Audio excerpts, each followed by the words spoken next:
Hello everyone, कैसे हैं आप सब। आई होप कि ठीक होंगे। और आजकल हर तरफ माशाल्लाह से रमज़ान के आने की बातें हो रही हैं, तो ये मेरी रेसिपी ख़ास तौर पे रमज़ान के लिए है और ख़ास तौर पे आपके सहरी टाइम के लिए कि कैसे आप सहरी के टाइम पे बहुत ही कम वक्त में बहुत ही मज़ेदार आलू का पराठा बनाकर खा सकते हैं, वो भी सिर्फ 2 से 3 मिनट में। यहाँ पे मैं सबसे पहले ले रही हूँ आधा कप मैदा, क्योंकि सिर्फ एक पराठा बनाएंगे तो इसके लिए आधा कप काफ़ी रहेगा। और यहाँ पे मैं नमक ऐड करने लगी हूँ। टेस्ट के हिसाब से आप नमक ऐड कर सकते हैं। यहाँ पे इसमें पानी डालते जाएंगे और साथ साथ मिक्स करते जाएंगे ताकि अच्छे से मिक्स हो जाए और कोई लम्स ना रहे इसमें।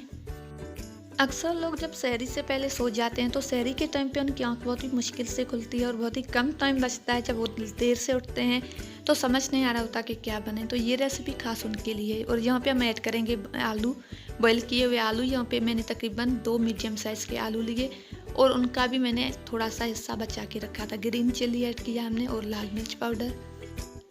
और अगर आपको अपने आलू के पराठे में कुछ और स्पाइसेस भी पसंद है तो बासन या वो भी इसमें ऐड कर सकते हैं। और अगर आप धनिया वगैरह ऐड करना चाहते हैं, हरा धनिया, तो आप वो भी कर सकते हैं।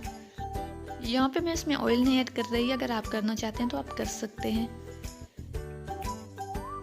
यहाँ पे हम आलू ऐड करने के बाद भी थोड़ा थोड़ा करके पानी ऐड करेंगे अगर ज़रूरत हो। अगर नहीं ज़रूरत तो आप रहने दें, अगर है तो आप ऐड कर सकते हैं। यहाँ पे हम तकरीबन पैन में 1 चम्मच ऑयल डालेंगे और इसे थोड़ा सा फैला लेंगे। और ऑयल हल्का सा गर्म होने के बाद हम इसमें बैटर डालेंगे जो हमने रेडी किया था आलू और मैदे का। ये झटपट रेसिपी खास आपके सहरी टाइम के लिए, इसे अपने रमज़ान के मेन्यू में ऐड कर दें और इस पर थोड़ा सा ऑयल डालेंगे। वीडियो को अगर आप देख रहे हैं तो एंड तक देखें, पसंद आए तो लाइक शेयर ज़रूर करें। मेरे यूट्यूब चैनल किचन विद उस्मा को ज़रूर सब्सक्राइब करें और साथ साथ मुझे फेसबुक पे भी फॉलो करें। बहुत ही मज़ेदार आलू का पराठा बिल्कुल तैयार है, एक बार ज़रूर ट्राई करें और अपना बहुत ज़्यादा ख्याल रखें, दुआओं में याद रखें। और अब मिलते हैं नेक्स्ट किसी बहुत ही आसान और बहुत ही मज़ेदार रेसिपी के लिए। इसी तरह की आसान रेसिपीज़ के लिए मेरे साथ जुड़े रहें और मेरे चैनल को सब्सक्राइब करें।